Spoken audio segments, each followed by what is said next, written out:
tomamos contacto vía virtual con dos senadores que participaron muy intensamente en la negociación que hasta ahora va bien encaminada, todavía no es ley exactamente, para los escaños reservados para pueblos originarios en la constituyente del próximo año. Rodrigo Galilea, senador de Renovación Nacional. Buenas noches, senador. Gracias por estar con nosotros. Buenas noches, Matías. Estamos saludando desde Talca, capital de la región del Maule. Desde el Maule. Alfonso de Urresti, senador del Partido Socialista. ¿Desde dónde? Buenas noches. Sí, buenas noches, desde la ciudad más linda de Chile, Valdivia, en Los Ríos. Yo pensé que estaba en San Felipe, disculpe. Muchas gracias. Es que como dice usted, está bien, cada uno defendiendo lo suyo, ¿eh? Senadores, esto parecía en algún momento muy difícil de conseguir, que estaban cada uno en un polo, pero afortunadamente la política todavía tiene atisbos de racionalidad y llegar a acuerdos, porque lo que era impensado es que no hubiese escaño reservado, que era parte del sentido original de tener esta convención. ¿Cómo lograron ese acuerdo? Entiendo que lo más difícil era si es que los escaños reservados iban a estar sobre los 155 o dentro de los 155. Alfonso Urresti, ustedes, entre comillas, cedieron en este punto. ¿Qué punto razonable vieron para hacerlo? Mira, Matías, a mí me tocó presidir esta comisión porque esta es una comisión mixta. Como presidente de la Comisión de Constitución, me tocó encabezar esta instancia en que obviamente habían puntos bastante disímiles. Habían posiciones en un momento en que si habían o no habían pueblos originarios, si estaban dentro o estaban fuera. ¿Cuántos eran?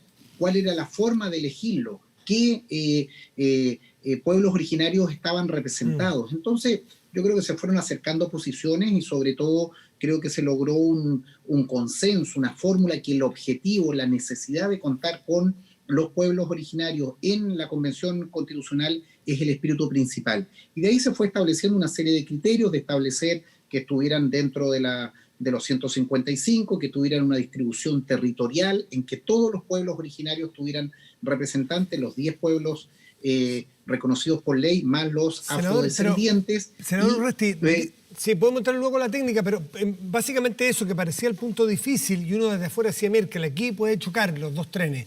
¿Cómo se logró ese acuerdo? ¿Por qué ustedes cambiaron? ¿Qué criterio hizo que ustedes admitieran el que estuvieran dentro de los 155?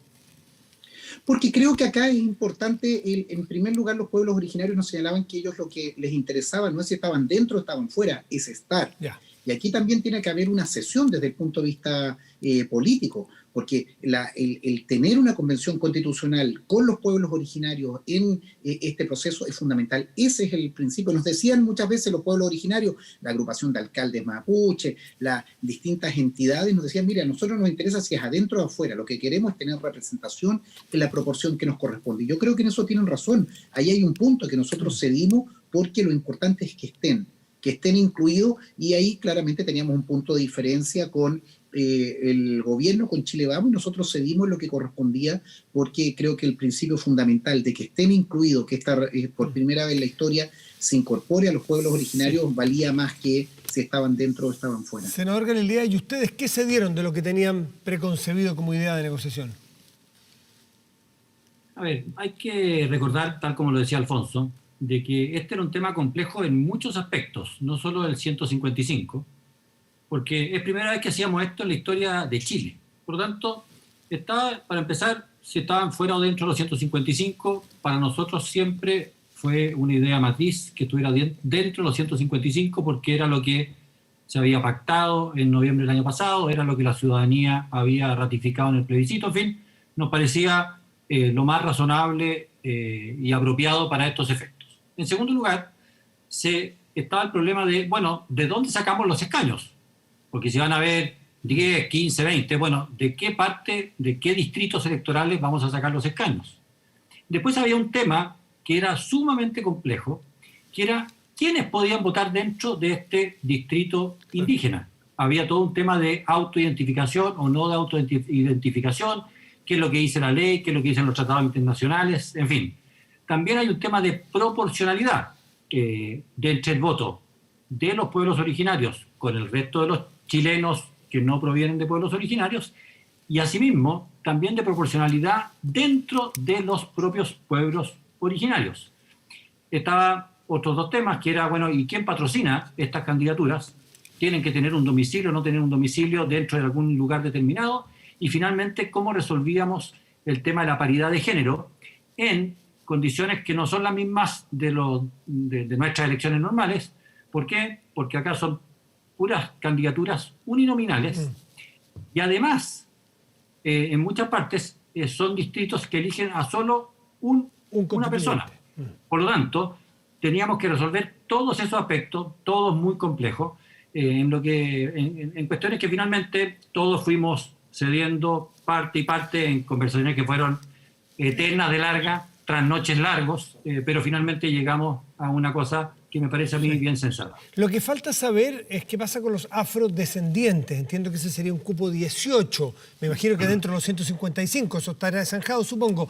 La pregunta que uno se hacen es, ellos pueden tener todos los derechos como todas las personas, pero no son exactamente pueblo originario. Más bien, llegaron una vez, como los primeros, llegaron como esclavos, es decir, cuando estaban los colonizadores en esta tierra. ¿Cómo se va a resolver eso? Creo, Matías, que en esto hay que ser claro y preciso.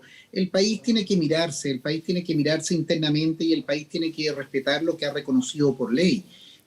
Los 10 pueblos originarios son reconocidos por ley, y el pueblo tribal afrodescendiente también está reconocido por una ley de la República, que incluso fue despachada dentro de este gobierno el año pasado. Nosotros creemos que ahí hay una población importante, principalmente radicada en la ciudad de Arica, y de acuerdo a los convenios internacionales, que también hay una protección de los pueblos originarios y tribales, en los cuales está la categoría de afrodescendientes, y ellos tienen, por tanto, un tratamiento que debiera ser considerado en este proyecto. Chile Vamos solicitó que se votara aparte en la Cámara de Diputados, y esperamos que eso sea así favorable, al menos la bancada del Partido Socialista. Nosotros vamos a votar a favor de esa iniciativa para tener una visión de conjunto, una visión completa de los pueblos originarios y los afrodescendientes. Ese fue un punto en que, en definitiva, democráticamente lo va a resolver primero la Cámara de Diputados, luego pasa al Senado con una votación en sala. Nosotros desde la comisión mixta lo despachamos a favor, pero con una votación separada, que es donde cada diputado y senador tendrá que argumentar y fundamentar su voto. Senador Galilea, ¿cómo lo ven ustedes ese punto que todavía no está aclarado? Tal como decía el senador Durresti, aquí hubo una posición o diferencia de posiciones bastante insalvable, al punto tal que dijimos, ¿sabe qué? Este punto que lo decida la Cámara en su conjunto. ¿Y por qué? Porque efectivamente, si bien el pueblo tribal afrodescendiente es un pueblo reconocido por ley en Chile, no es propiamente un pueblo originario, no es propiamente un pueblo indígena, y por lo tanto no cumplía con los requisitos, las condiciones y ese derecho, por así decirlo, natural que tienen diaguita, atacameños, mapuche, en fin, de que estaban en Chile antes de que llegaran los conquistadores españoles. Eso para nosotros marcaba una diferencia referente. Estamos conscientes de la situación de ellos, por supuesto. Son personas que llegaron esclavizadas a Chile. Ahora, hay que decir, porque a la gente se lo olvida, de las primeras cosas que hizo el Estado chileno, Bernardo Higgins en particular, en 1823 fue terminar con la esclavitud en Chile. O sea, de las primeras cosas que hizo el Estado chileno, y muy positivas, fue darles la completa libertad. Y es por eso que ellos, básicamente en Arica, muchos de ellos trabajan ahí en el sector de Azapa, se han incorporado plenamente a la vida, a las costumbres, a las religiones. La mayor parte de ellos son católicos, en fin, se han adaptado bien a todo lo que es la vida republicana chilena. Así que este es un punto que será votado en sala, aparte del resto de todos los acuerdos que tomamos. Le quiero agradecer por este contacto en las regiones, en Valdivia, en Talca, los senadores Durresti y Galilea, con este tema que en la semana veremos si se consigue la aprobación en ambas cámaras para que, en definitiva, haya cupo reservado, escaño reservado para pueblos originarios. Buenas noches a los dos senadores y gracias. Buenas noches, Matías. Que estén muy bien. Gracias a ustedes.